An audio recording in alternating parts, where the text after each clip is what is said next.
Solzhenitsyn wrote the Gulag Archipelago published it in the early 1970s, and there were two things that made that book very striking. One was the stories that he told were so unbelievably powerful that you couldn't read them and not believe it was true, and that was even the case if you were a devoted Marxist. And at that time in the universities, and in many ways it hasn't changed that much, the universities in the West were dominated by Marxists,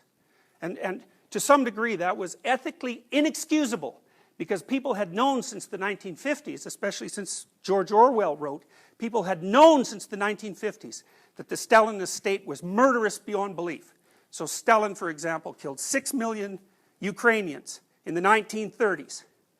He starved them to death, because all of the farmers had been collectivized at that point. And what that meant was all the good farmers had been killed, and all the resentful farmers had been given the land, and then they collectivized the farms, and then Stalin took all the food to feed the cities, or to starve the Ukrainians, depending on how you look at it. And the edicts were so harsh that if you were Ukrainian, and you had a family, and they were starving, and you went into a field after it had been harvested, and you picked out individual grains from the dirt to gather in a bowl to feed your family, if you got caught, then they would shoot you.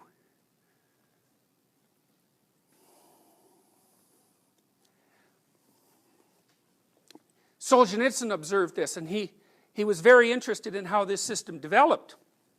And his conclusion, after decades of thinking, was that the reason the Russian system was able to maintain itself fundamentally was because individuals were willing to give up the responsibility of their own relationship to the truth, to the state, and constantly lie to themselves about everything. And that if the individuals that composed the state had refused to accept things that they knew full well to be untrue, that the state wouldn't have been able to survive.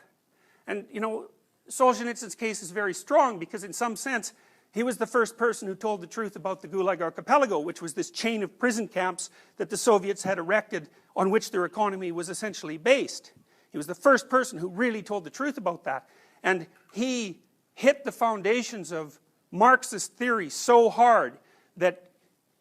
well, partly it collapsed and partly it went underground into movements like postmodernism. So his proposition, it's a Dostoevskian proposition actually, that one person who stopped lying could overturn a tyranny. It's a hard thing to believe,